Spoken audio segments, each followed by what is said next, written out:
V USA se seznámí jako skoro 40% párů online. V Česku na základě dat, který máme s BHM, je to kolem 22% párů. Jsou to desítky lidí z mojí praxe. Já vždycky říkám lidem, když za mnou přijdou a seznamují se, tak kdybych se měla vsadit, kde se seznámí, tak se vsadím prostě jakoby na online prostor. Táto frustrácia z dating appiek je relatívne ako bežná téma. Odkedy sa online zoznamovanie s tým veľkým boomom internetu niekedy okolo roku 2010 stala prominentná forma zoznamovania. Takýchto príbehov je viac a viac a ja sa na to potom vždycky pýtam otázku, že ale to predsa nie je tak, že keď sme sa zoznamovali vo fyzických spaceoch, na party, v baroch a podobne, že to bolo ako všetko úžasné a bezproblémové. V těch jako vztazích rozhodujou o kvalitě úplně jiný faktory, než místo seznámení. Ja si nemyslím, že tu je ako fair povedať, že zoznamky sú nespravodlivé, ako proste svet je nespravodlivý, hej, že ono to nie je pasívna záležitosť. Tá ako stratégia toho, akým spôsobom používam tú randiacu aplikáciu, je veľmi dôležitá v tom, že aké výsledky nám potom nakoniec bude mať. Je vůbec možné dneska na seznamce najít normální vztah?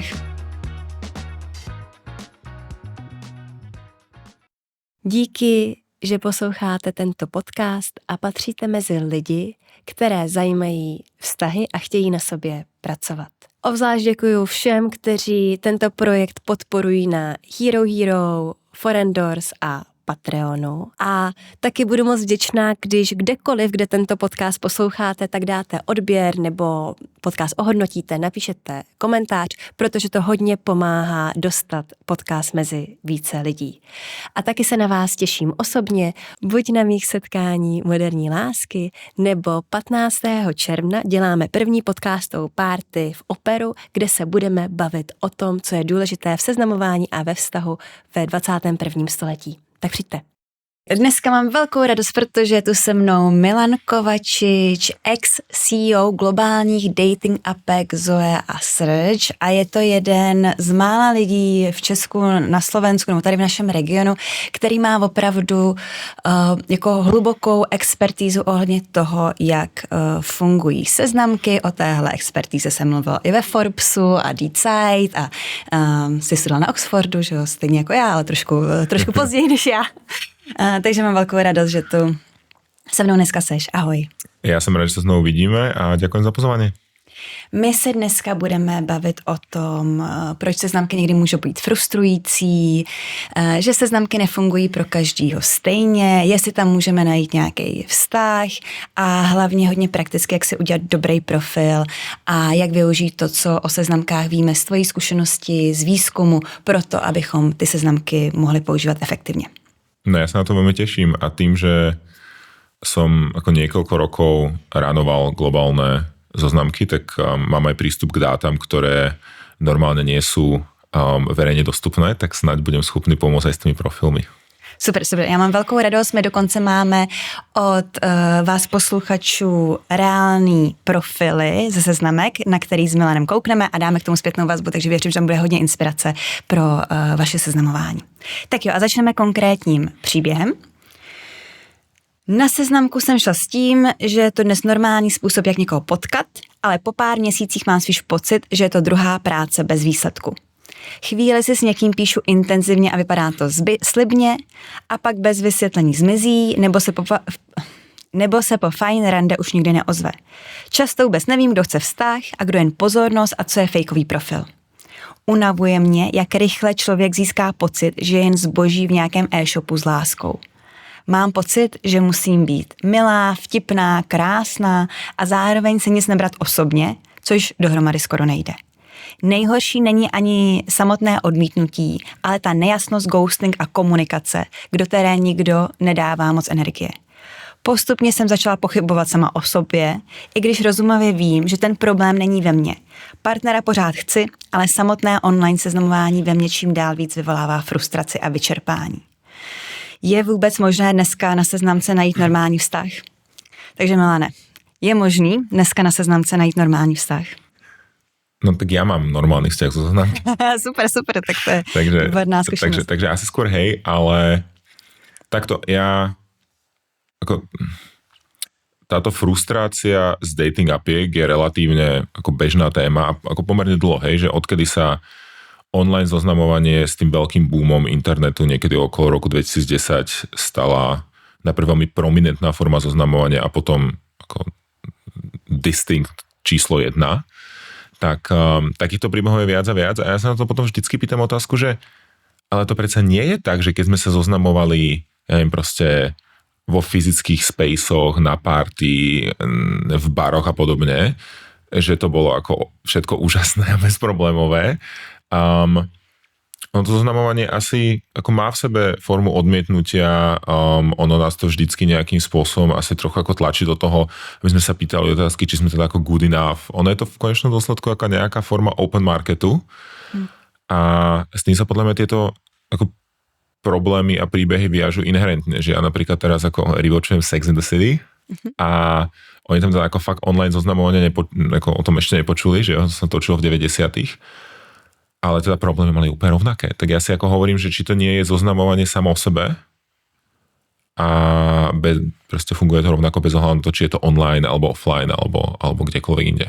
To je, myslím, skvělá poznámka. My si tak jakoby idealizujeme to offline seznamování, protože máme těch pár příběhů, kdy prostě naše oči se protnou někde jako nad táborákem nebo paru a máme pocit, že to je ta velká láska. Ale ono i to jako offline seznamování vždycky bylo hodně náročný. A pro lidi, který, že prostě ono buď máme štěstí a někoho potkáme náhodou, anebo nemáme to štěstí a ten vztah chceme a teď ho musíme nějak jakoby aktivně hledat. A pokud ho hledáme aktivně online nebo offline, tak jako obojí sebou nese nějaký prostě jako tašku problémů, že jo. Mně se taky líbilo, že jsi říkal, nebo zmínil, že jako online seznamky nejsou žádná okrajová záležitost. My víme, že v USA se seznámí jako skoro 40% párů online. V Česku na základě dat, který máme s Behavem, je to kolem 22% párů. Jsou to desítky lidí z mojí praxe.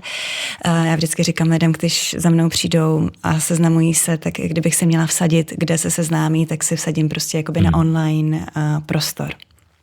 Takže je to. A řekněme ještě o LGBTQ seznamování. Tam ty čísla jsou, předpokládám, ještě větší. Jo, 2 pointy. Prvý, som robila to porovnanie medzi online a offline. Ja som zistil, že ja sa k tomu vlastne neviem relatenúť. Ja som si nikdy so žiadnym zo svojich ako dlhodobejších vzťahov nezoznámil offline. Čož je ako dobrý bridge do toho LGBTQ sveta, že ja si myslím, že on je ako relatívne feasible v tom straight svete sa stále zoznamovať offline, lebo vieš niekoho stretnúť v práci, vo fitku, whatever, hej. Ale v tom LGBTQ svete je tam tá bariéra navyše, že my to ako nemáme poväčšinou napísané na čele, že sme súčasťou komunity a tam je to komplikovanejšie, že vy máte, že v tom straight svete jednak ako dá sa asi assumenúť, že to opačné pohlavie má záujem o to pre ňu opačné pohlavie, plus sa dá z prstienka vyčítať, že ten človek je alebo nie je zadaný. Zatiaľ, čo v gay svete, hlavne teda v Čechách alebo proste v Eastern Europe, sa pomerne ťažko odhaduje, pomerne nepravdepodobné, že ten counterpart bude LGBTQ. A tým, že my nemáme manželstva, tak ani vlastne nevieš povedať, že ten človek je alebo nie je zadaný, že ten človek môže byť v 10-ročnom úspešnom vzťahu, ale ako you can't tell. Takže tam sa tým pádom kvôli tejto ako ambiguite sa vlastne celé presúva online, takže tam je ako majorita vzťahov začínala online. Nedávno som videl štatistiku, že 30% všetkých LGBTQ vzťahov vzniklo v Amerike na Grindri. A to je iba jedna zoznamka. Hej, že ešte veľa z nich určite vzniklo proste, takže zoznamy cez Instagram, cez Tinder a podobne. Takže tam je to ako overwhelming. No takže tak, a ja som chcel mať ešte druhý point a zabudol som ho. Možno ma promptneš. Já jsem zase z těch jako dat sociologických, který znám já, tak tam je to něco kolem 80% jako lidí z LGBTQ jako komunity nebo identitou, tak se znamená, dává to smysl. Majorita, no. Čím máš prostě menší ten jako seznamovací trh, tak tím víc lidí chodí na seznamky. Je to i ve chvíli, nebo jako ve středním věku víc lidí chodí na seznamky a lidi z různých jakoby menších komunit, tak by byli jako prvními skupinami, ktorí využívali seznamky. Hej, no ono je to podľa mňa nepriamo úmerné, že čím nižšiu šancu máš, že toho človeka stretneš v reálnom živote tak nejak ako kolaterálne, tak tým vyššiu incentívu máš ho potom hľadať pomocou nejakých online toolov. A na margo ešte tých ako štatistik zoznamovania, tak ono je to zaujímavé, že keď sa človek pozrie historicky, tak my sme akože, že pre 50 rokov dozadu predominantné formy zoznamovania boli práca a napríklad v Amerike to bolo ako church community. Potom sa to neskôr trošku zmenilo na tako shared spaces, to znamená bary a zoznamenie cez kamarátov. A potom, keď nastala tá revolúcia internetu, že po roku 2008-2010, keď to reálne začal boomovať, tak ako skyrocketli tie online zoznamky a išlo to do proste ako 20% plus. A je to teraz ako distinct number one a stále to ešte pomaličky rastie, i keď sa to ako spomaluje ten rast, čo je teda ako k frustrácii všetkým ľuďom, ktorí ranujú dating appky. A k tomu sa asi dostaneme. Přesně tak, to ještě proměnu jakoby dating appek určitě ještě probereme. Ale teď bych probrala jednu z nejčastějších obav lidí, kteří jsou single a přemýšlí o tom, jestli seznamat online. A to je, jestli online seznámení bude mít nějaký dopad na ten vztah. Takto. Zatiaľ čo? Asi je ako nevyhnutné priznať, že ten ako funnel, ktorý vedie k nejakému tomu proste iniciačnému stretnutiu, je rozhodne iný, hej? Lebo tak ako v tých alternatívach to častokrát začína tým iniciačným stretnutím, takže tie kroky sú iné, ale ako pravdepodobnosť toho, že keď sa zoznámim, neviem, s 10 ľuďmi v bare a s 10 ľuďmi online, tak tá pravdepodobnosť toho, že tak s týmto človekom z reálneho života quote to quote bude mať úspešnejší vzťah versus týmto človekom z online priestoru bude mať menej úspešný vzťah, toto neexistuje. Že v momente, keď už sa ako s niekým dostaneme na to rande, tak tá probability, že to hitneme off, je viac menej rovnaká. Jo, a to myslím potvrzuje i výzkum. Ono, jako byl první výzkum někdy v roce 2013, který vypadal, že jako online seznamání je velmi pozitivní, dokonce prostě z toho vyšlo, že lidé, kteří se seznámili online, tak mají jako kvalitnější vztahy, což se vysvětlovalo tím, že když prostě jdeme online, tak už je tam nějaký jakoby záměr, máme třeba větší motivaci ten vztah budovat, než když někoho náhodně jako potkáme v baru. Pak byla celá řada výzkumů, která zase ukazovala třeba nějaký negativní efekt, jo? Že prostě ty vztahy mají třeba vyšší rozpadovost, nižší kvalitu a to bylo zase vysvětlované tím, že nemáme třeba ten jakoby sociální okruh stejný, jsme od sebe docela jakoby daleko těma sociálníma bublinama, ale ten efekt byl jako velmi malej a úplně nejvíc výzkumů je, který ukazují přesně, jak říkáš, žádný rozdíl mezi tím, kde se potkáme a že v těch jako vztazích rozhodujou o kvalitě úplně jiný faktory, než místo seznámení. Což vlastně jako takovým jako selským rozumem, že ho dává do smysl. Tak. A ja si myslím, že takto. Podľa mňa ako dating appky sú, že jo, nejaká forma toolu. Že to je proste ako vec, ktorá sa dá použiť na to alebo na hento. A on to podľa mňa veľmi závisí od toho, ako ten človek používa.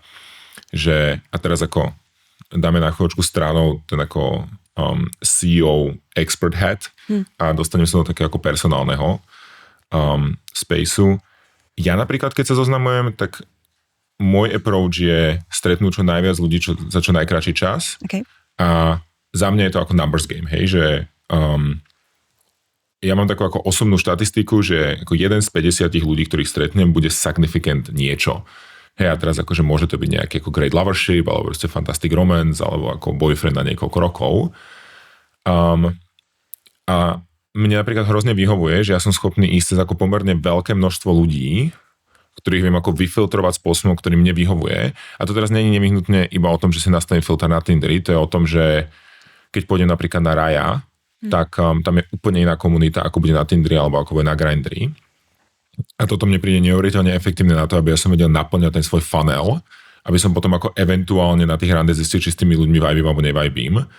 Neviem, čo tak má každý, ale pre mňa napríklad prvých 5 minút toho rande mne je viac menej jasné, či tam je alebo nie je chémia. A pri väčšine ľudí tam tá chémia nie je. A tak mi potom príde hrozne praktické, že tie dating appky umožňujú to, že ja som schopný mať rande napríklad niekoľkokrát do týždňa. Keby som to robil ako v fyzickom priestore, tak sa to proste nedá. Nedá na to catch-upnúť, lebo ako toľko telefónnych čísel sa ako získava pomerne často. Takže mi zároveň príde, že ono to nie je pasívna záležitosť, že aj tá ako stratégia toho, akým spôsobom používam tú randiacu aplikáciu, je veľmi dôležitá v tom, že aké výsledky tam potom nakoniec bude mať. Lebo ono to funguje objektívne inak, ako keď sa zoznamuje človek cez neviem, spoločných kamarátov. Napríklad tá potreba na seba prezentáciu je úplne iná.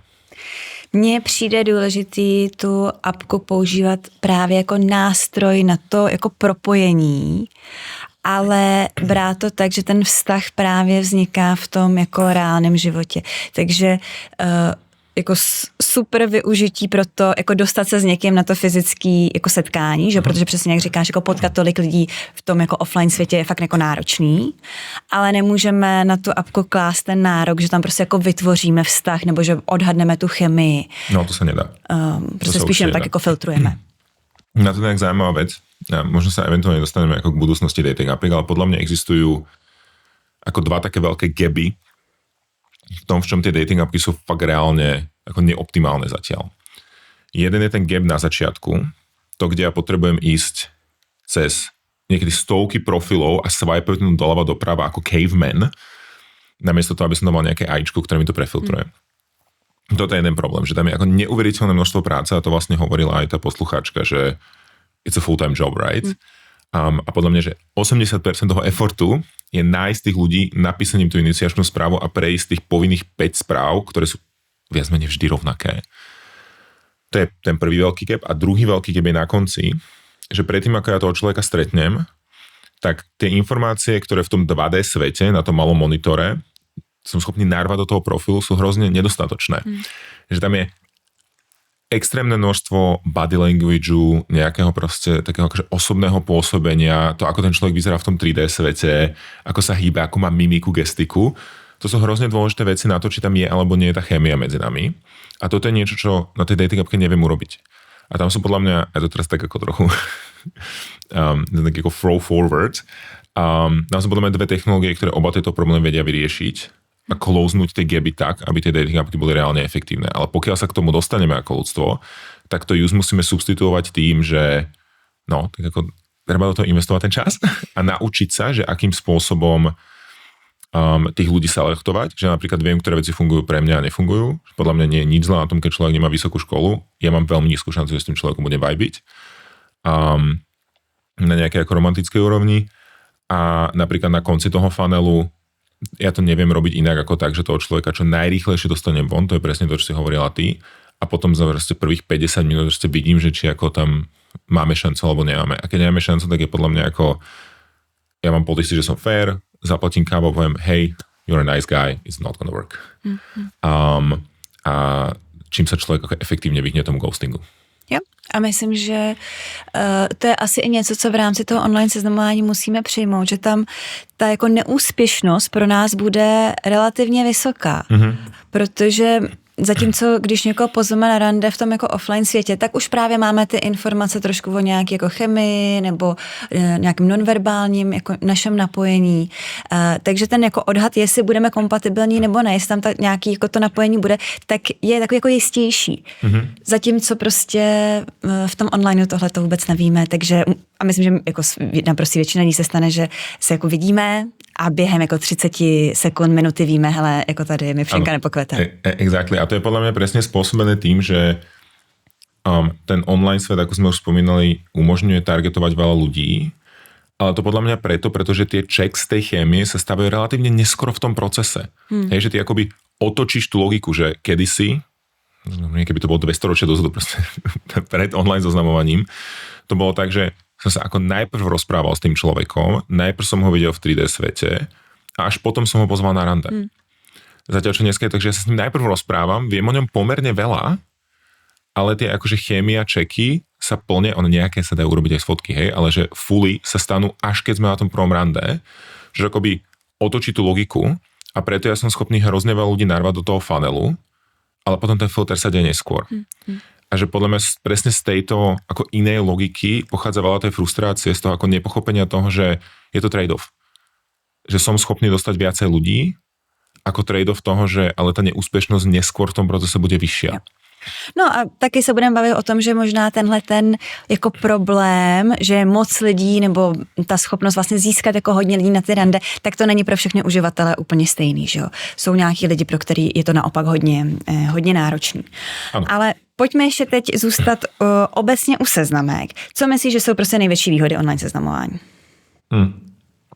Tak to nejak asi vyťahneme z toho, o čom sme sa už rozprávali, nie? Že za prvé tá masovosť, že štatisticky, keď si vyberám z 30 ľudí, ktorých som schopný pokryť v bare večer, a to už ako sa musím echt otáčať, tak mám štatisticky nižšiu šancu, že nájdem niekoho, kto bude ako veľmi dobrý match, ako keď mám ako databázu, ktorá má 10 000 aktívnych userov. Hej?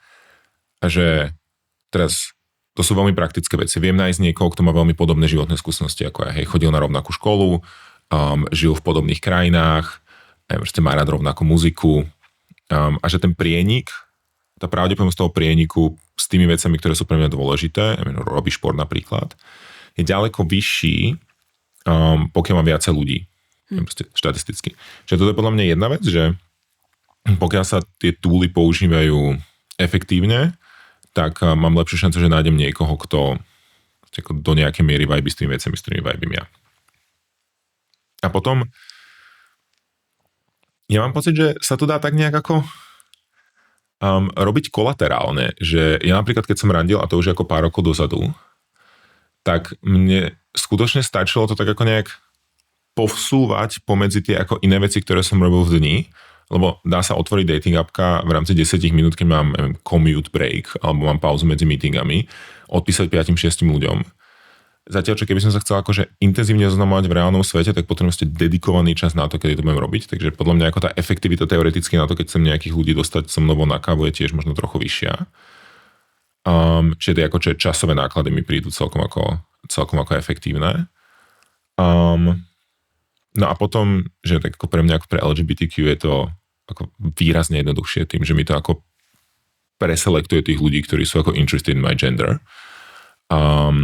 Čož ako v reálnom svete nejde. A taky na té apce víme, o co jde. Že jsou tam lidi, kteří se chtějí seznámit, no pojďme to jako předpokládat, že ti uživatelé, nějaká část z nich minimálně se chce seznámit a jakoby víme, že jsou nezadaný. Samozřejmě jsou to nějaké jako předpoklady, ale je to taky něco jiného, než právě když jdeme do baru, kde prostě dejme tomu 2/3 lidí můžou být jako ve vztahu, další část třeba nemá chuť se seznamovat. Závisí do akého baru ideš, hej, ale myslím, že v tých ako reáliách našej strednej Európy máš pravdu. Keď sa pozrieme viacej na západ, tak neviem, napadajú ma ako americké singles bary alebo berlínske sexkluby, tak tam tá selekcia funguje tiež. Že to je možno iba ako efekt toho ako ľahko menšieho trhu, na ktorom fungujeme. Tam tie dating appky majú asi tú výhodu, že vieš asi odfiltrovať ten intent. A ono to potom ide ešte hlbšie, hej, že keď niekto na dating appky, tak asi teda chce nejak ako pre romantický dôvod stretnúť nových ľudí, ale neviem, tak napríklad taký ako Bumble je schopný ti nájsť kamarátov. Ja som si takto hľadal kamarátov v Nemecku. Okay. Že som si to hľadal cez Bumble Friends. Dokonca je tam akože business networking funkcia. A plus je tam ešte, a to si málo ľudí uvedomuje, že ono nie každá appka má ako rovnaký purpose. Že sú tie akoby catch-all appky, do ktorých chodia všetci, to je Bumble, Tinder. A potom sú ako niche aplikácie, že napríklad Fields je pre ľudí, ktorí sú viacej akoby sexually positive. Raya je pre ľudí, ktorí sú kariéristi, quote to quote. Je, že to je taká tá exkluzívne platená, do ktorej potrebuješ ako 2 reviews od členov, aby ťa tam vôbec pustili. Yeah. Takže podľa mňa toto celkom pomáha, že v tom bare je vždycky ako mix ľudí a ty nevieš, ani v tých berlínskych sexbaroch nevieš povedať, že ten človek má PhD alebo nie, hej. Zatiaľ čo ako na tých dating appkách, a to som vrácam späť k tej jednej z tých výhod toho targetingu, ty si vieš povedať, že tak ja chcem iba ľudí, ktorí sú vysokoškolsky vzdelaní a preto pôjdem sem a nastavím si ten filter. Alebo chcem iba ľudí, ktorí proste chcú iba right now, alebo chcú iba dlhodobé vzťahy. A toto je podľa mňa ako nejakým spôsobom nápomocné, lebo tým ako už prefiltrovávaš to, že aspoň máme ten rovnaký intent. A myslím, že to může být jako skvělá příležitost, jak se dostat ze svojí sociální bubliny, jo? Že není to jenom o tom, že poznáváme lidi třeba na nějaké jako romantický vztahy nebo intimní vztahy, ale myslím, že jako apky nám můžou přinést i takovou jako zkušenost toho, že fakt jako poznáváme lidi, který bychom jinak nepoznali, ne nutně úplně v tom jako nejlepším, ale že jako se spousta klientama, s kterýma já pracuji, tak se snažíme předámovat to online seznamování jako, trošku jako cesta je cíl, jo? Že jako potkáme se s člověkem, se kterým třeba toho za stolik společného nakonec nemáme, je úplně jakoby z jiného prostředí, ale to samotný může být nějakým způsobem zajímavý nebo jako obohacující. Akože rozhodne je to edukatívne, že ja si pamätám, keď ja som randil, tak to je skutočne jeden z tých ako málo vehicles, v ktorých ja som schopný sa presne dostať von z tej mojej bubble, ale ja som ako veľmi špecifický príklad, že môj ako schedule je väčšinou veľmi ako uzavretý, že ja buď to ako networkujem s ľuďmi, ktorých potrebujem pre biznis, alebo mám ako relatívne úzky kruh kamarátov rodiny a keď mám nejaký ten voľný čas, tak to trávim s nimi alebo s boyfriendom. Takže pre mňa sa málo kedy stáva, že sa ako dostanem na miesto, kde som ako schopný sa dostať buď to von z toho svojho ako predefinovaného kruhu alebo z tej business bubliny. A to randenie to tak skutočne málo, bo tam si ako človek vyberá aj na akože iných kritériách, ako napríklad kritéria atraktivity, že má nič spoločné s tým, že čo ten človek robí alebo nerobí v živote. A je to občas teda eye-opening experience, ale ja teda musím povedať, že pre mňa to väčšinou bola taká ako lahučko odstrašujúca experience, pretože vďaka Bohu, že ako mám takých kamarátov a rodinu a partnera, akých mám. Lebo akože ja sa ako priznám, že randenie všeobecne, do čoho patrí aj to online randenie, je tough. Hej, že je to rozhodne ako journey a nevždy je to pekná journey, no. Sú tam rozhodne rough patches. Tak to myslím, jako zarezonuje s hodně jako lidma, kteří tohle budou sledovat. Co jsou nevýhody online seznamování? No, podľa mňa presne to, že ono sa tak nejak všetko na seba napája, že to, čo som hovoril o tom, že tie ako čeky tej chémie a tej charizmy a všetko to sa deje pomerne neskoro, tak tie kritéria, na ktorých si vyberáme, sú často hrozne superficial. Ja. Hej, že ono a toto je ja som mal zaujímavú, dostaneme sa k tomu, čo som hovoril na začiatku s tými dátami, že ja som mal hrozne zaujímavú skúsenosť, lebo ja som manažoval pomerne veľkú gay appku, takže som mal šancu sledovať, ako sa chovajú muži a pomerne, a respektíve druhú najväčšiu na svete lesbickú appku, čiže som mal ako exkluzívne schopnosť, ako sa chovajú ženy sledovať. A je to hrozne zaujímavé, že u mužov špeciálne, tak tam sme robili ako výskum na to z našich dát, že no tak dobre, tak keď má niekto vyplnené bio, alebo má vyplnené vzdelanie, alebo proste whatever má vyplnené, či má tetovanie, že či vyplnenie tejto informácie má vyššiu šancu na to, že ten profil bude konvertovať do lajku. Čiže proste keď mám plný profil, či ma budú lajkovať viacej. Jediná vec, ktorá konvertuje, sú fotky. Všetko ostatné úplne jedno, že tí chlapi fakt fungujú tak. A my sme potom ako, že najprv sme sa pozreli na dáta a boli sme takí, že to nemôže takto fungovať. Ne? Tak sme sa potom sme si zobrali nejakých pár desiatok userov a sledovali sme, ako používajú ten tool. A teraz ako kaviát, je to gay komunita, môže to byť ľahko iné, lebo predsa ako tá interakcia s tými ženami trošku mení to dejtovanie, ale je to rozhodne nejaké proxy na to správanie tých mužov. A teda nie, že ja by som fungoval inak, len tak medzi nami. Otvorí si profil ten človek, pozrie si prvé 2-3 fotky, rozhodne sa, že pozrie na toho interview a pozrie, že this would work a až potom sa začne čítať ten profil, aby zistil ten kontext toho, že prečo sa vlastne rozhodol.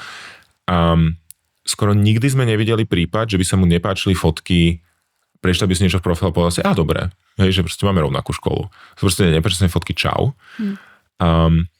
Veľmi málo kedy sa stalo, že si pozrel fotky, prečítal si profil a povedal si, že OK, že to nepôjde.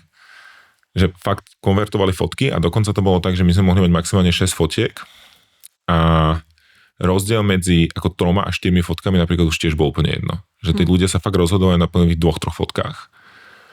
A potom sa pozerali na ženskú časť tej populácie a to úplne iné.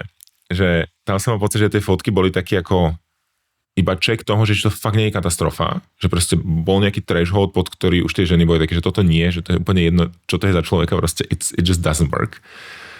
A potom si čítali profil a rozhodovali sa hodne na tom profile a že pri tom ženskom swipovaní konvertovalo veľa vecí. Napríklad ako bio vedelo hodne pomôcť, alebo proste vzdelanie a podobne.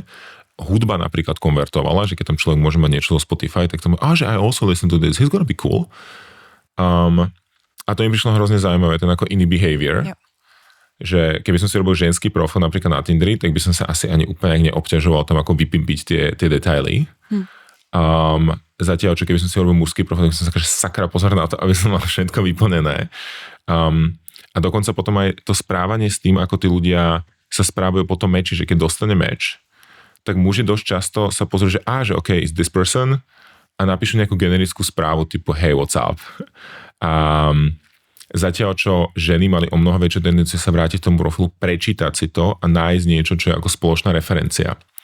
Že proste ten ako level toho ako careu a toho, ako veľmi to casually berú tie rôzne pohlavia, nám prišiel ako o hodne iný. A my sme potom aj hodne inak budovali tie platformy.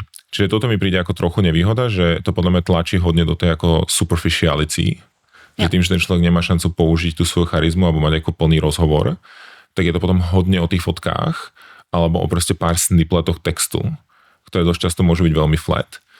Ale on je to zároveň opportunity, hej, že akože dá sa fakt veľa urobiť s fotkami. Tak on, jako každý může mít dobrý profil na seznamce. Ano. Jenom pro někoho to bude prostě víc práce a pro někoho to bude možná méně práce. Ale je to určitě možný a to má nějaký jako výhody a nevýhody, které to sebou nese. Tak. A určitě ta velká nevýhoda je jako povrchnost a to, že, jak bylo zmíněno v tom příběhu, že se přijme jako v e-shopu, kde nakupujeme a zároveň jako jsme vybíráni, nebo jsme to zboží. Je to tam, filtrujeme na základě těch charakteristikách, které pro ty dating appky jsou jakoby jednoduše filtrovatelný, jo? Jako výška třeba, nebo nějaký jako sociodemografický ukazatel, který pak v tom vztahu třeba nejsou zase tak důležitý, ale ta apka nebo to online seznamování nás jakoby jako nutí v tom filtrovat, nebo zdůrazňuje tady tu naši potřebu. Hej, určite. Čiže ako, ja si myslím, že tá superficiality to asi nedáva zmysel sa netváriť, že to tam nie je. A potom ako algoritmus sám o sebe si myslím, že vie byť problém. Že, a to teraz veľmi závisí, lebo iné aplikácie majú iné algoritmy, hej. Ale ono je to hodne netransparentné. To je podľa mňa ako nejaký podproblém toho. Ale napríklad Tinder, neviem, čo tak ešte robia, ale oni kedysi mávali ako atraktívne skór. A teraz pre veľmi jednoduchosť povedzme, že ťa orientujú 1 až 10. A teraz oni na to, aby mali optimálnu skúsenosť tých používateľov na tej appke, tak nedáva mi zmysel jednotke rekomendovať 10, pretože tam bude iba frustrácia toho, že proste nedostane meč. A nedáva zmysel 10 rekomendovať jednotku, pretože proste že tí ľudia majú pocit, že hrajú ako lepšiu ligu. A tým pádom bola tendencia, a že samozrejme to nie je ako one size fits all, hej, ale že bola tendencia, že keď neviem, niekto je 5, tak rekomendovať 6 a 7. A tam sa môže niekedy stať, že neviem, niekto má ako zlý profil a potom ako step up game, hej, že spraví poriadne fotky, neviem čo, ale už je ako zaradený v nejakom brakete, odkiaľ sa je ťažké dostať. To je podľa mňa jeden problém a potom druhý problém býva napríklad aj v tom, že čo sa teraz dostáva k tej netransparentnosti. Tinder dlhé roky, znovu neviem, či je to tak ako aktuálne, ale stavil by som si, že hej, má nedostatok žien a príliš veľký influx mužov. A teraz, keď ako sú 4 muži na 1 ženu v priemere, tak je objektívne ako náročné dostať ten match, hej. Zatiaľ, čo na iných apkách, ako napríklad na Bumble, bol ten pomer o mnoho viacej favorable, ale to už človek musí urobiť pomerne ako hlboký research na to, aby pochopil, že to nie som ja.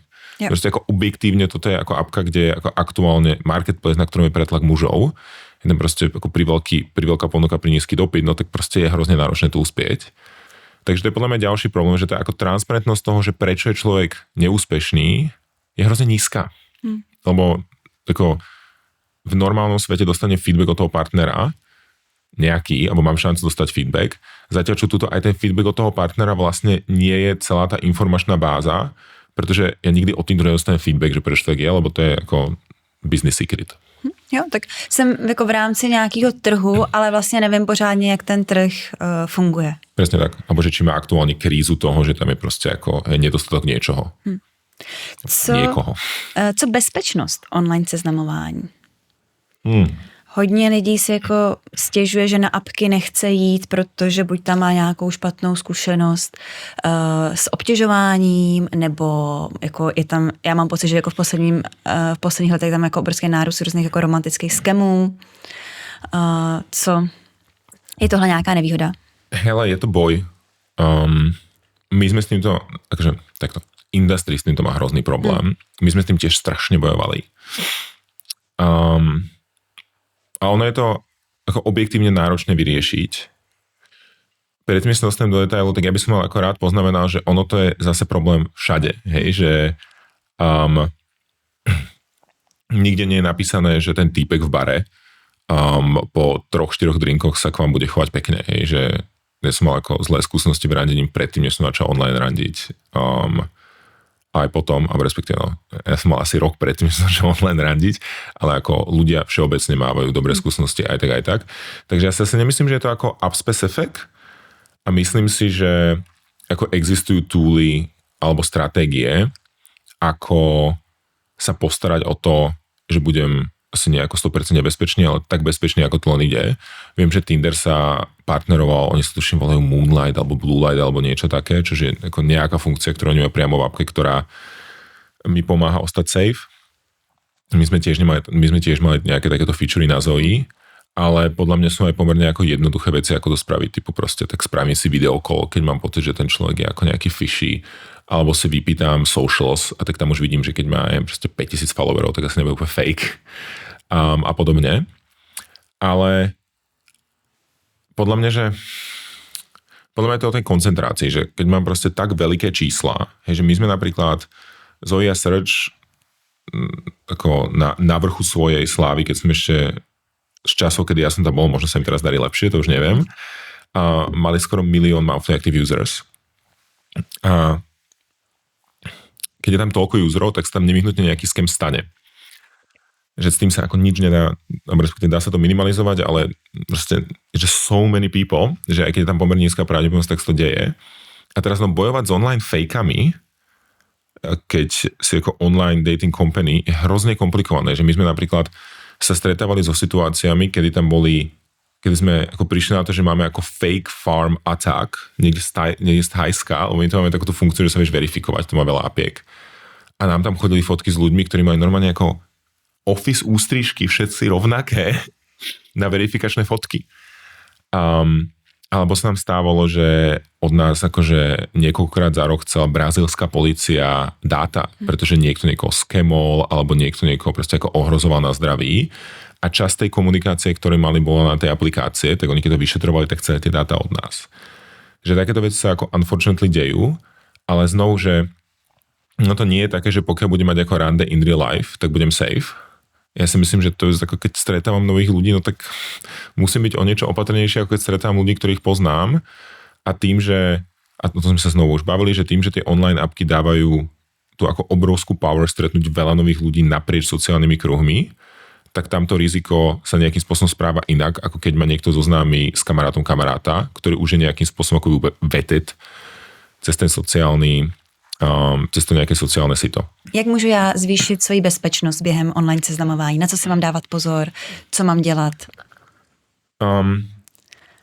Prvú vec, na ktorú by som si dal pozor, je, že validoval by som si, či sa bavím s tým človekom, s ktorým sa bavím. Mm-hmm. To znamená, jednak ako, myslím si, že väčšina tých apiek má nejaké ako blue tick marks, ale tie sa ako dajú obísť, hej, že moja stratégia napríklad je snažiť sa dojsť na nejaký iný data source, ktorý sa ťažko nafejkuje. Že ja dosť často chcem ako Instagram profile a tam je potom jednoducho vidieť, že dobre, tak keď má ten človek ako 3 roky fotiek a akože 1000 followerov, tak to sa proste ťažko nafejkuje behom týždňa. No a potom také tie akože common sense veci, hej, typu stretávam sa vo verejnom priestore prvýkrát a dám niekomu vedieť, že kam idem. Po prípade mám takú tú dohodu toho, že hej, že idem tam a tam s tým a s tým človekom, ozvem sa ti do hodiny. Keď sa ti neozvem, tak ako ozvi sa mi ty. A keď sa ti napriek tomu ako neozvem späť, tak asi mám nejaký problém. Je podľa mňa tiež ako celkom dobrá stratégia. Ale tuto podľa mňa, že to sa podľa mňa dá veľmi efektívne vyriešiť Paretovým pravidlom, že keď robím veľmi jednoduché commonsensical kroky, tak zredukujem drtivú väčšinu toho rizika. Rozhodne by som nešiel s človekom, ktorého som stretol včera, nemám na ňo žiaden kontakt a žiadne iné socials k nemu domov. A to som ako 2-metrový chlap. Jo, a myslím, že právě překlápět ty online kontakty relativně rychle do offline setkání, jo, nenechat vlastně vytvořit nějakou jako citovou vazbu nebo nějaký naše fantazie v rámci toho online kontaktu, to je jako za mě důležitá věc, jako hlavně protože, nebo kvůli těm skemům, že jo, protože to, jako my ve chvíli, kdy my si uděláme citovou vazbu k někomu, koho jsme nikdy neviděli, tak jako pak tam vznikají ty případy s tím, že pošleme spoustu peněz někomu, kdo máme pocit, že se zranil nějaký autonehodě. To je jedna věc. A druhá věc, když se teda setkáme offline, tak pojďme se setkávat prostě ve veřejném prostoru. Jo, určite. A akože to bola aj moja ako osobná stratégia. Proste let's go out as soon as possible. Ja som to nerobil kvôli nejakej ako bezpečnosti alebo skémom, ale ja som to fakt vnímal tak, že pre mňa akoby nemá veľmi zmysel investovať veľa času do komunikácie s tým človekom, pokiaľ ho nevidím in real life, pretože to môže byť veľmi jednoducho ako tam wasted, že tá pravdepodobnosť toho, že ako we will hit it off na reálnom rande a že tam bude tá charizma a tá chémia fungovať, je rozhodne nižšia ako 50% u mňa, to je veľmi individuálne.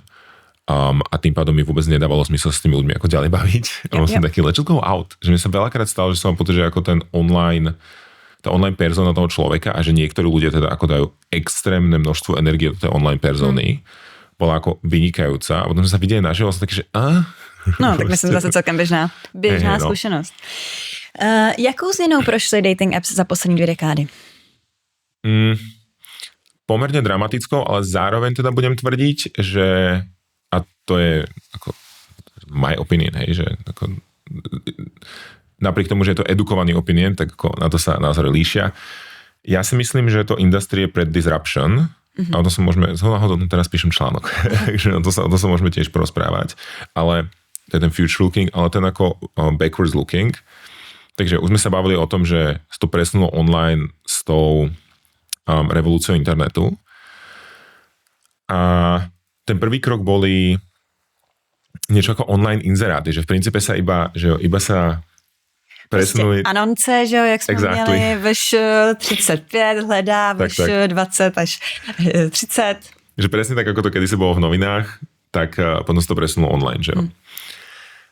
Tak to chvíľu fungovalo a potom nastali nejaké proste ako inovácie. Ja si nemám takú silnú expertízu v tých straight upkách, ale viem, že napríklad v gay upke v Európe bol Gay Romeo, ktorý bol, alebo eBoys, ktorý bol web stránka,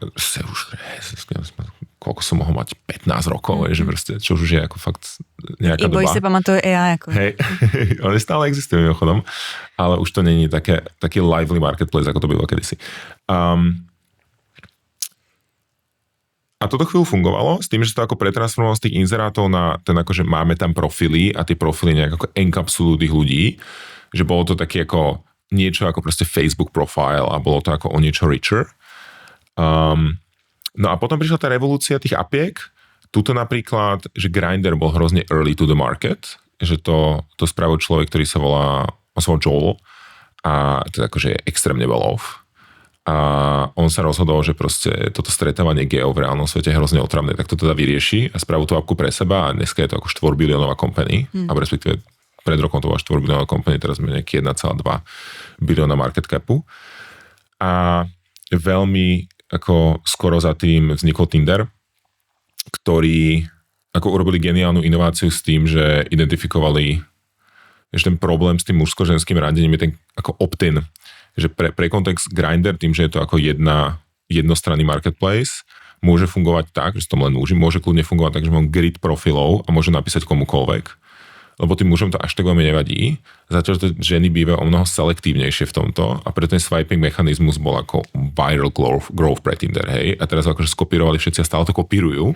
Já jsem dokonce jako slyšela v nějakém podcastu. Ten swiping mechanismus vznikl tak, že ten zakladatel se sprchoval, že jak se sprchoval, tak bylo jako zamlžený zrcadlo a on vylez z té sprchy a vlastně utřel si to zrcadlo jedním směrem, druhým směrem a pak se mu to nějak spojilo jako s tím vývojem té apky. To je zajímavé. Takže jako swipe. Okay. A jak říkáš, jako to je úplná legenda, že jako swiping. Je to tak, oni to dokonca majú patentované. OK. Ale akože to sa ťažko patentuje, takže majú patentovanú ako veľmi akože níž verziu toho, ale áno, akože bolo to veľká inovácia a je to to, čo spôsobilo vlastne tú dramatickú zmenu toho dating marketu.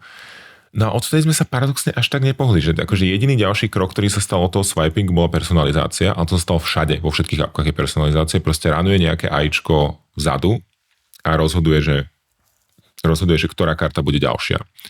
Alebo Tinder má ten ako veľmi pekný feature, on je prémiový, ale to, že sa tam volá Top Picks, a to je, že tam je vidno tá skutočná power tej neurónky, ktorá beží za tým Tinderom, lebo oni sú schopní po pomerne krátkej dobe vyselektovať 10 ľudí, ktorí sú atraktívni špeciálne pre mňa. Oni budú iní ako tvoji a budú iní ako kohokoľvek iný. Ja mám kamaráta, ktorý má hodne iný vkus ako ja. A máme, ja by som akože od tých ľudí, ktorých tam má on, ani bicykel neoprel, ale pre neho to funguje. A že táto personalizácia je podľa mňa tá posledná taká ako väčšia inovácia, ktorá si v tých appkách stala. A vtedy to tak ako ľahučko stagnuje. A ono je to potom aj vidno na tom, že tie nové generácie už to tak ako veľmi nevajbia. Co udělal s dating appkama COVID? To bolo zaujímavé. Ja som svoj CEO tenure začal ešte cez COVID. Takže si pamätám tie doby a teraz že ono to pochopiteľne to nebolo super obdobie, ale ako pre dating appky to bolo úžasné obdobie. Že veľmi rýchlo dáva to zmysel, neviem sa stretnúť nikde inde, len online, no tak ako, proste rastli user bases, hrozne veľa ľudí subscribovalo, akože it was big deal. Tinder, potom ako COVID skončil, stratil 70% svojho market cap, že ako cena ich akcií nosedivela. A tam som presne nastupoval vtedy do Kozmiku, čiže názov toho portfólia tých dating appí, ktoré som manažoval ja. A tam bol tiež ten problém, že proste ten ako user base, ten subscription rate klesal a bolo to treba nejakým spôsobom otočiť. Čo sme teda zvládli, ale to robí jednoduchšie, keď sú tie appky trochu menšie a majú ako jednoduchý rázač, že ten Tinder mal ako fakt zlú situáciu. Takže cez COVID to bolo pre nich super a pre celé industrii a odvtedy je to ako bieda, no. Hodně se mluví o tom, že Gen Z nechodí na dating appky tak, jak bychom čekali, nebo možná tak, jak by jako dating app firmy chtěly. Proč? Hele, nás sa hodne ako líšia názory aj akože v rámci industrie, že keby niekto vedel ako comprehensive odpoveď na túto otázku, tak už tam chodia, že je to komplikované. Myslím, že taký ten akože soft answer, ktorý ako nie je úplne ako actionable pre biznisy, je, že to považuje za cringe. A to, že to považuje za cringe, iba znamená, že to pre nich nejakým spôsobom nefunguje. A ja mám pocit, že Gen Z a Alfy sa ako trošičku už ako odtláčajú od lebo tam je akože to inherentné pochopenie, ktoré sme sa naučili, že tie sociálne siete vlastne ako nie sú len dobro. Teraz akorát, že Mark prehral ten ako veľký prvý súdny proces o to, že či to sa poškodzovalo mladistvých alebo nie. Poškodzovalo a poškodzuje. Ja mám pocit, že táto nejaká ako knowledge v tej spoločnosti už je nejakú dobu a jak oni s tým vyrastajú, tak to podľa mňa tak ako nejak majú intuitívne nasaté a trošku sa akože od toho dostávajú preč. A teraz ten dating, jak je to proste hrozne personálne a jak je to také ako veľmi, neviem, že podľa mňa je jednoduché substituovať, neviem, phone call alebo krátky rozhovor v reálnom živote chatom, ale to randenie je akože predsa trošku ako iná liga a tým pádom oni sa akoby presúvajú späť do ako reálnych priestorov, že je o mnoho častejšie, že ľudia chodia napríklad na dancing classes, kde sa chcú zoznámiť, alebo robia spoločné aktivity. A to je všeobecne ako trend v socializácii mladých ľudí. My to teraz riešime v Live, že zatiaľ čo ako moji bratia mám o mnoho starších bratov, 10-20 rokov starších, tak oni sa socializovali tak, že mali svoj pub, kam chodili piť to isté pivo proste každý druhý večer. A ja neviem, kde je najbližší pub k môjmu bytu. Ja nepijem, proste I don't do that, hej, ale ako chodím s kamarátmi športovať napríklad. Alebo chodím s kamarátmi do galérií. A tento trend v socializácii sa potom nejak prejavuje aj v tom randení. A tým pádom toto sú proste tools, ktoré pre nich nefungujú. A to je, za mňa je to ako signál tomu trhu, že je čas na nejakú formu disruption. A teraz ako to, čo ja mám v hlave, čím sa ako napojím na tie ako dva problémy, o ktorých som hovoril predtým, ten problém toho hľadania a potom problém toho chemistry checku, tak ja si myslím, že tá disruption sa nevyhnutne musí stať v najbližších rokoch a sú dve technológie, ktoré s tým vedia pomôcť. Jedno je úplne očividne artificial intelligence, ktoré podľa mňa veľmi efektívne vedia vyriešiť ten začiatok, že tak ja tu nepotrebujem swipovať predsa, však ako neviem, Facebook ma pozná lepšie, než ma poznajú najlepší kamaráti, tak to môže predswipovať pre mňa. A potom ten koniec sa podľa mňa dá zavierať pomerne efektívne, keď adaptujeme VR-ko. Že tá technológia už trošku existuje, že viem predsa dostať, namiesto toho, aby som ako mal statickú fotku, tak viem dostať ako 3D scan človeka, ktorý sa 10 sekúnd hýbe, aby som ako spoznal, či tam to také chemistry alebo nie, či sa mi páči jeho mimika, gestika, whatever. A mne príde, že keď sa tieto dve veci zavrú, tak to môže byť ako ďaleko efektívnejšie. A ja teda ako neviem, že ako tú technológiu aplikujem, ale viem si predstaviť, že to môže byť kľudne niečo toho typu, ako bola tá epizóda v Black Mirror, že proste príde algoritmus a povie, že tak this guy, čož mimochodom sa deje, že Grindr, neviem prečo, je Grindr proste už 20 rokov, ten ako pioneer innovation, hej, jedna z prvých online dating apiek. A oni asi 3 roky dozadu oznámili, že budú AI first company. A oni asi, a to bola pomerne novinka, to bolo asi 2-3 mesiace dozadu, oznámili ten svoj gay AI, čo sa teda číta gay, to GAI, a testujú to v nejakom strašne drahom subscription pláne, strašného pre nás, v Amerike je to asi v pohode za nejakých proste nejakú 100 alebo 2 alebo whatever. A tam máš AIčko, ktoré ti priselektuje ľudí z celého sveta a povie ti, že ako you will hit it with this guy. Máš AIčko, ktoré ti analyzuje tvoje chaty a hovorí ti, že hej, že tak s týmto človekom, s ktorým si už písal, mal by si mu napísať znovu, lebo máš veľmi dobrú šancu, že whatever, you will hit it off. Lebo Grindr má ten problém, že tam je veľmi bežné začať 20, 30, 40 chatov denne. To znamená, že tí ľudia strašne prepadávajú cez to sito. Takže je tam AIčko, ktorý ti to manažuje a hovorí ti, že talk to this guy. You talked, you dropped the ball, a chod sa s ním rozprávať znovu, lebo tam máte dobrú šancu. Máš tam AIčko, ktoré ti analyzuje profily a že ľudia na dating zoznamkách klamú a to AIčko je ti schopné povedať, že tento a tento field je pravdepodobne nie correct. A to v gay svete je hrozne dôležité napríklad v tej ako sexuálnej kompatibilite to bottom a tým, že je hrozne málo topov a veľa bottomov, tak veľa ľudí tvrdí, že sú top, aj keď nie sú a to AIčko je to schopné odhalovať. OK, zaujímavý. A že takéhoto toolkitu je tam hrozne veľa. A toto oni vyrolovali iba ako, že toto je pilot. Toto je ako proste ich prvý effort na to, aby vytvorili nejaký ako AI dating. Ale podľa mňa to veľmi dobre ukazuje, že ktorým smerom sa to bude hýbať a že kam to ide. A myslím si, že rovnako tak ako dneska sa spýtam GPTčka, že neviem proste, čo je najlepšia vec na večeru, pokiaľ chce maximalizovať svoj proteín a minimalizovať kalórie, mi to proste povie. Tak analogickým spôsobom sa spýtam AIčka za niekoľko rokov, že dobre, tak proste som po rozchode, chcem iba hook up a hľadám niečo proste nezáväzné, tak on mi to proste povie. Poviem, že tak okay, go talk to these 5 people.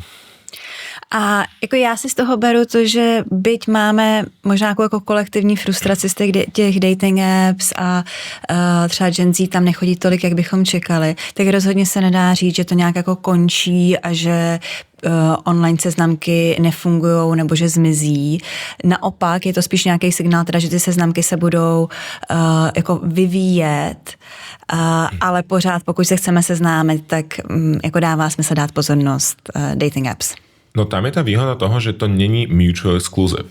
Hej, že však ja môžem ísť aj do baru, aj mať profil. Jo, a to je mimochodem, jako, to pojďme jako závěr, jako hlavní takeaway tady té jako epizody, jo, že je to, že nemusíme dělit online seznamování na online a offline, ale že jako pojďme maximalizovat všechny svoje příležitosti. No, a oni dokonca synergizujú.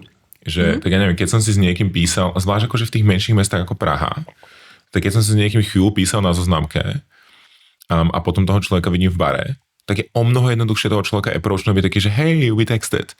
Ja to mám tak strašne často v gyme, že ja poznám ako veľa ľudí presne z toho ako online priestoru. U mňa je to teda Instagram, lebo ja mám ako, že by som nejaký mega slávny, ale ako nejakých 10 000 followerov tam mám.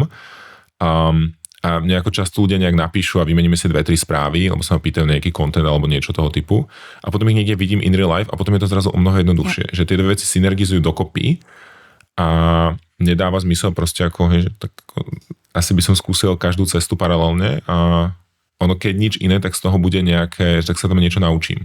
Vlastne bude z toho nejaký ten learning. Jakou máme brať seznamku? To veľmi závisí od toho, že čo hľadáš. Hej, a tak pojďme jako v mojí situaci. Já jsem žena, je mi 630 let, chci vážný vztah. Ja sa spýtam pár otázok najprv, hej. Ano. Takže poznáme, ale nie až tak dobre. A ja tak nejak akože pikujem, že ty budeš celkom úspešný človek, nie? Že je pre teba dôležité, aby tvoj partner bol tiež ako successful? Nedala bych to jako jednu stop věcí, spíš jako chci, aby byl, já nevím, laskavý, respektující a podporoval mě. OK, rozumiem. Nemusí furt bez 30 pod 30. OK. Čiže niekto, kto je akoby mentálne mature, vyspelý, hej? Jo, hodně jako emoční nějaká zralost, schopnost otevřeně komunikovat. Já jsem terapeutka, že jo, tak hodně ráda si povídám o věcech. Furt něco řeším. Hele, tak ja by som potom navrhoval asi dve veci. Jedna, ja si nie som úplne istý, či v Čechách je alebo nie Hinge. Není. To je škoda, lebo Hinge má tendenciu byť tá zoznamka, kde to ľudia berú vážne. To znamená, že v tomto prípade to asi bude skôr by som možno ako vyskúšal by som možno Badoo, pokiaľ je to ako Bumble. Tak. Bumble, pokud je to catch-all. Já už jsem právě, mě teď vyskočila tepovka, jo, jakoby Badoo, já mám pocit, že... Ne, Badoo, oni majú silný market share napríklad, že v Rusku a na Ukrajine, ale ich vlastní ten istý investičný fond, takže ja si vždycky mýlim, plus to znie podobne. Nie, skúšal by som asi Bumble, lebo tam mám pocit, že tam je ako nejaký taký lahučký filter na tých mužov a potom by som skúsil tú Raju. Že mám pocit, že ja som to testoval asi nejaký mesiac, 2 a že ja som vo vzťahu, takže I couldn't go all the way, ale tam som teda ako veľmi impressed tou selekciou tých ľudí. Já jsem Raju taky testovala, ale jako v Česku si myslím, že to je fakt malinký pro lidi, kteří chtějí randit jako v Praze nebo v Česku. Já myslím, že aby dávalo smysl používat Raju, tak člověk musí být připravený prostě cestovat po Evropě. No ale tak to sa ti skôr či neskôr v tých ako podľa mňa ako high performer vzťahoch stane. Že ja som ako nemal, že všetky moje vzťahy buď to boli do nejakej miery long distance, alebo ako tam hrozí long distance počas toho. Yep. Že mne príde, že ako v tom 21. storočí s tým, že nám sa ako menia kariéry, že si chodia študovať do zahraničia. Takže ako pomerne vysoká šanca, že zvlášť ako takže pokiaľ hľadáš niekoho, kto bude ako vyspelý a aspoň nejakým spôsobom ako v podobnej sociálnej vrstve ako ty, tak tebe špeciálne sa podľa mňa stane, že budete mať nejakú formu long distance. Jo, tak myslím si, že jako Raja je na tohle dobrá, ale musím být připravená prostě jakoby cestovat, nebo... Ako nejaká forma flexibility toho medzinárodného vzťahu asi hej, ale tak ono tá selekcia je proste náročná, keď hľadáš jako úspěšných a vyspělých lidí. Jo. Pak úplně souhlasím s tím Bumblem, to si myslím, že třeba jako v Praze jsou tam zajímaví lidi a pokud jsem třeba otevřená tomu, jako jsem se s expatama, nebo i jako, že některé ženy pořád hodně řeší to, že je pro ně problematický napsat první a to na Bumble budu dělat, že Bumble je seznamka, kde vlastně žena dělá ten první krok, posílá první zprávu. Co si myslíš o Tinderu? Hele, ja mám pocit, že jednak keď sa pozrieš ako na svetový trend, tak Tinder je hodne na ústupe. Že oni sú vlastnení Match.com a v Amerike, čo sa napríklad deje, je, že ten ako celý ten use case toho randenia ti preberá Hinge v rámci tej ako Match.com komunity a Tinder sa stáva taká ako hukababka a ja mám pocit, že oni zase nevyvíjajú osobitný Tinder iba pre Česko, takže to akože podpisuje na kvalite toho. A potom podľa mňa, že keď si žena, tak možno dáva zmysel robiť Tinder, lebo tam máš hroznú výhodu tým, že ten marketplace je nevybalancovaný. Takže tam podľa mňa vieš ako ríčnuť aj ako pomerne vysoko nad svoju ligu na to, aby, lebo proste tá ponuka je hrozne vysoká pre teba. Ale neviem, Tinder mi príde ako... alebo to takže z toho, čo viem z nejakých ako interview, že je to ako pomerne messy. Že proste hrozne veľa ľudí, je tam ten disbalance mužov a žien. a nie je tam akoby žiadna príselekcia. Že ak je tam každý, tak potom je prostě hrozně náročné nájsť to ako rozumného člověka. Jo, tak to je typicky prostě mainstreamová seznamka, ale zase myslím, že jako v kontextu Česka, kdy ten výběr není tak velký, protože tady buď ty nějaký jako důležitý seznamky, jako třeba Hinge chybí, anebo i, že spousta velkých mezinárodních seznamek nemá třeba českou verzi, jo, Bumble pořád nemá českou verzi, Field nemá českou verzi, takže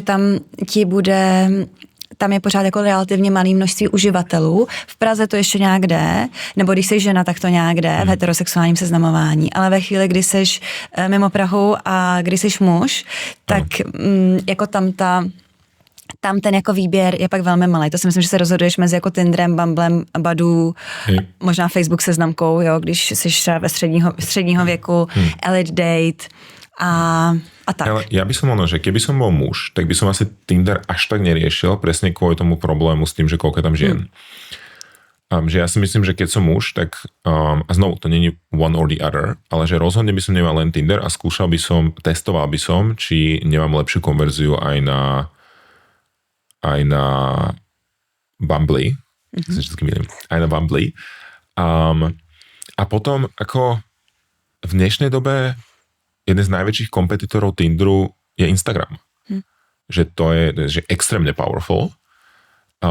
Ja mám teraz hodného kamaráta, ktorý po dlhej dobe začal pracovať na Instagrame a veľmi rýchlo objavil veľmi dobrý níž. A proste prvý mesiac, keď na tom začal pracovať, tak mal 2,5 milióna views od 500 000 ľudí, čo je veľmi slušné na to, že dovtedy bol invisible. A tam presne vidím, že all of a sudden proste ako píšu ľudia, ako on je schopný sourcovať rande iba z Instagramu.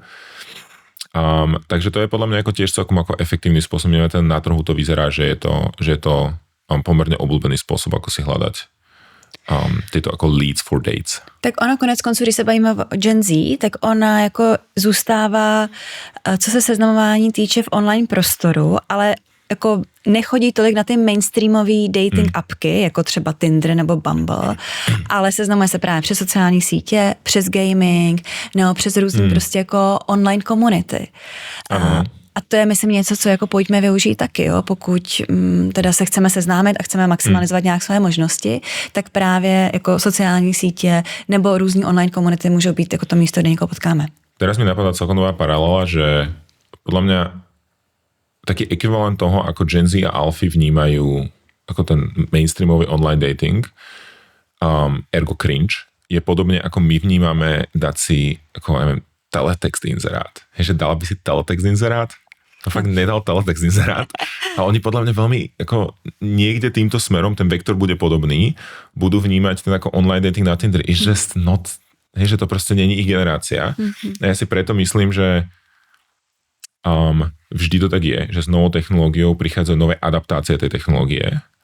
A ja neviem úplne, jak sa to zmení, ale akože stavil by som si na to, že nebudeme datovať rovnako v ako nefyzickom priestore, keď budeme mať ako vyvinuté VR glasses a budú mainstreamovo dostupné, a keď budeme mať akože AIčko, ktoré bude robiť polovicu roboty za mňa, tak sa na to nebudem swipovať kartičky na Tinderi, nie? To sa zákonite musí zmeniť.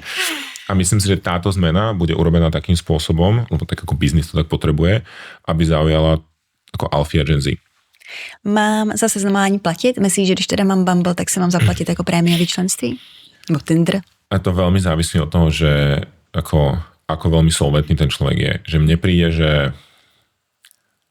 takže rozhodne je to jednoduchšie. Že tá feature, ktorá najviac konvertuje, asi aj na Tindere, my sme to tak mali, je vidieť, že kto ti dal ten like. Že proste zrazu máš ako grid ľudí, z ktorých si môžeš vyberať. To je extrémne množstvo času. A je tam ešte ako pár ďalších feature, ktoré ti ako umožňujú byť efektívnejšie, typu proste cestovať a podobne. Takže mne príde, že pokiaľ si ako dostatočne solventná na to, aby proste nemusela riešiť tých, čo to stojí 20 €, niečo toho typu, tak by som to asi spravil, lebo to ako ušetrí veľa haslu. A je to i tak, že když prostě platím a ta seznamka mě bere jako platícího uživatele, bude mi pomáhat? Bude mě třeba víc jakoby ukazovat?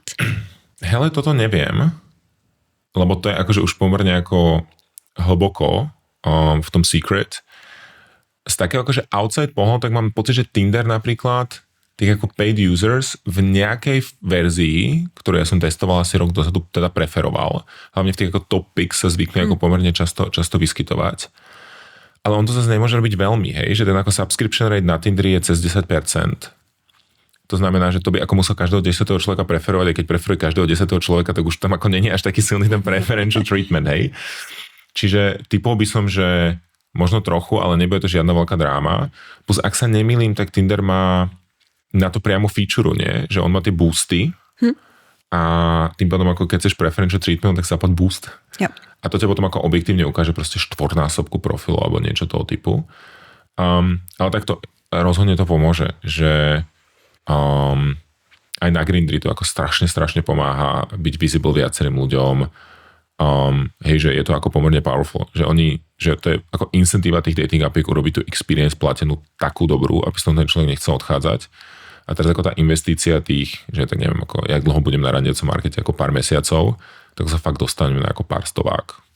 Ako, pre mňa je to worth it, ale ako zase rozumiem tomu, že keď sú ľudia menej solventní, takže sa ako môže rozhodovať. Asi by som si to nepreferoval nad kvalitným jedlom, hej, ale že ja neviem, keď musím obetovať 5 pív, tak asi by som to urobil. Když si jako do Google zadám seznamka, tak mi tam vyjede spousta odkazů nějakých malých seznamek a spousta z nich mě bude lákat na to, že mají skvělý matching algoritmus. Jako máme se rozhodovat podle algoritmu? Ty jsi o tom trošku už mluvil. Je to důležitý? Takto. Takže algoritmus rozhodne je dôležitý, ale ty ako nemáš žiadnu šancu verifikovať, či funguje, alebo či je lepšie ako nejaký iný, že to je ako pocitová záležitosť. Ja si myslím, že toto není, akože asi to je nejaký determinant, ale jednak na to nikdy neprídeš. A druhák si myslím, že sú dôležitejšie determinanty. Typu density, to je to, čo si hovorila ty, že akože ono je fajn, že, dobre, taký hinč tu není, že ono je fajn, že Raya proste má to fantastickú príselekciu tých elitných ľudí, ale tak je ich tu málo, tak proste si z nich nevyberiem.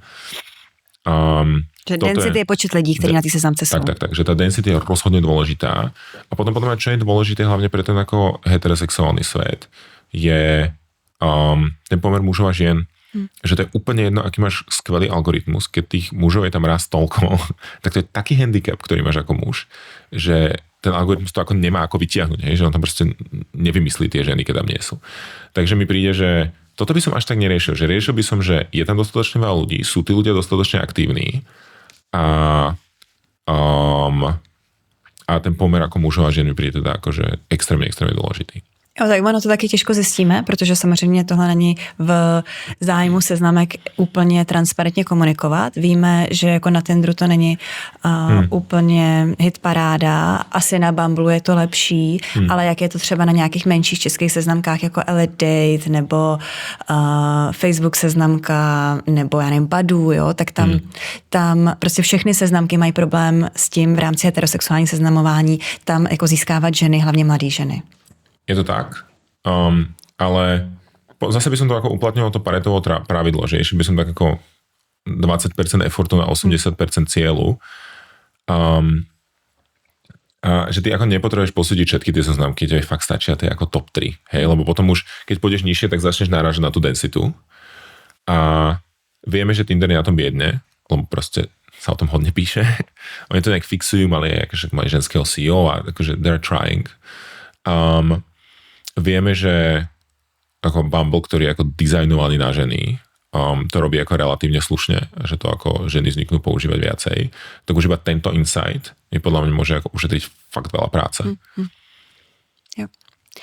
Když teda vím, že jak ten algoritmus trochu funguje, budeme teda předpokládat, že je tam nějaký hodnocení atraktivity, bude to asi nějak vnímat moje preference, že na koho swipuju doprava, na koho swipuju doleva. Jak tohle jako know-how můžu využít, aby to fungovalo v můj prospěch? No, takto, že to hodnotenie atraktivity a to, koho swipujem doľava doprava, je tá istá vec, že on sa to, že kto je pre teba atraktívny, sa on učí z toho, že ako interaguješ s tými ľuďmi. A teraz, toto je pomerne náročné urobiť. Hej, že urobiť aj veľmi primitívny algoritmus na atraktivitu, že to tie malé apky nebudú mať. Hej, že my sme to ako bereli, zvládli a to sme ako boli pomerne, hej, že tým, že ja som študoval to AIčko na tom Oxe, tak som to ako hodne tlačil, ale že to fakt ako väčšina apík to nemá. To budú mať iba tie väčšie apky. A na margo toho, ako tie algoritmy väčšinou fungujú, tak tie väčšie apky budú mať nejakú proxy na tú atraktivitu. Budú mať proximitu, to znamená, že budú riešiť to, že ako blízko k tebe ten užívateľ je a budú riešiť aj to, ako veľmi aktívny ten užívateľ je. Lebo že oni majú profily, ktoré sa tam ako rok neprihlásili, tak tie ti nebudú ako odporúčať tak často, ako ti budú odporúčať tie, ktoré sú aktívne. A asi budú nejakým spôsobom boostovať nové profily, si myslím. Lebo veľa z nich budú boostovať nové profily. No a teraz tak poďme za radom cez tie kritéria. Atraktivita. Teraz na to, aby mne to dávalo ľudí, ktorí sú pre mňa zaujímaví, tam stačí byť honest s tým, koho lajkujem. A ten algoritmus sa naučiť, čo mám rád a bude mi to v rámci možností hádzať. Na to, aby ja som bol v tom vysokom koši, čiže aby som mal prístup k tým ľuďom, ktorí majú podľa toho algoritmu nižšiu atraktivitu, tak tam potrebujeme zoptimalizovať svoj profil. Na proximitu pomáha byť ako v mieste, ktorý je dense, čiže ako byť vo veľkých mestách. Že ako pomáha ako na veľa vecí, ale napríklad na toto. A potom tá aktivita, no tak keď som tam aktívny, tak ma to nebude diskriminovať za to, že proste mám neaktívny profil. Takže potřebuji tu seznamku používat. Jako je dobrý lidem odepisovat, trávit tam nějaký čas. Hej, potrebujem sa tam akože občas prihlásiť, lebo ono to inak ako bude prepácať sa ten koš dole, potrebujem mať ako pekný profil, aby som mal vysoký ranking, potrebujem byť honest v tom, ako sa na tej zoznamke správam, aby mi to potom ako rekomendovalo správnych ľudí. Ideálně potřebuješ v městě, kde těch lidí veľa. Co já občas svým klientům radím, jako ve chvíli, kdy už používáte tu seznamku dlouho, nefunguje vám tak, jak byste chtěli, tak to celý vymažte a udělejte si ten profil znovu. S tím, že jako tam ta logika je, že využiju nějaký ten jako začáteční fokus, který mi ta seznamka dá, protože jsem nový profil a chci mi ukázat jako tu dobrou jako zkušenost. Jo? Tak ono, třeba já, když si stáhnu jako nově Bumble, začnu tam swipeovat, tak si říkám, wow, tam jsou teda jakoby úplně jako, jako top muži. Abo keď prídeš do nového mesta. Áno.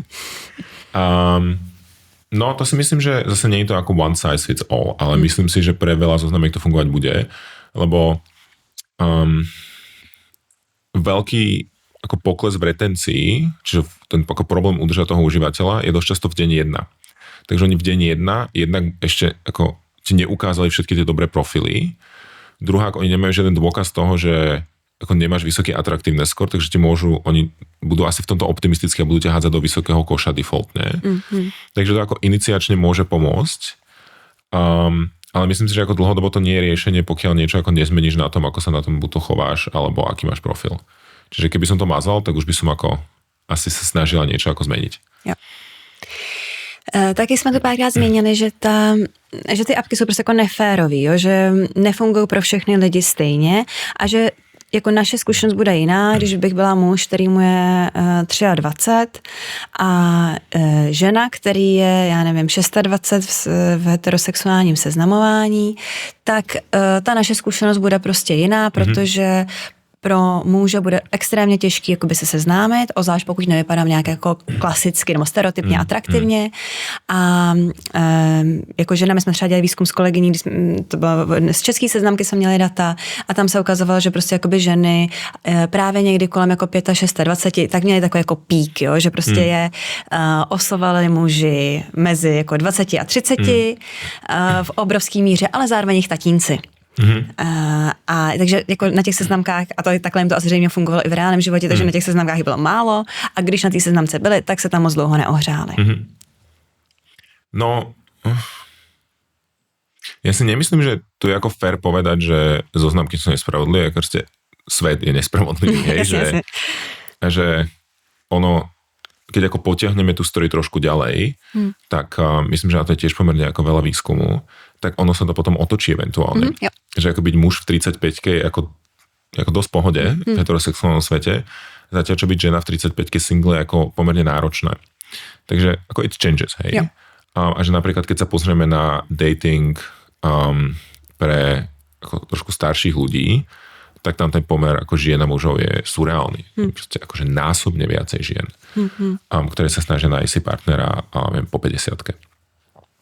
Takže áno, ako je to nespravodlivé, bavili sme sa aj o tom, že je to ako superficial, ale to tak bude aj v tom bare, hej, že si prídem do toho baru a neviem, nemám tú výšku, alebo aj whatever, hej, nemám nejaké ako stereotypné charakteristiky krásy, ako muž, tak tiež budem ako menej úspešný ako proste nejaký Chad, ktorý proste ako, bude asi mať ako láhučko lepšiu game.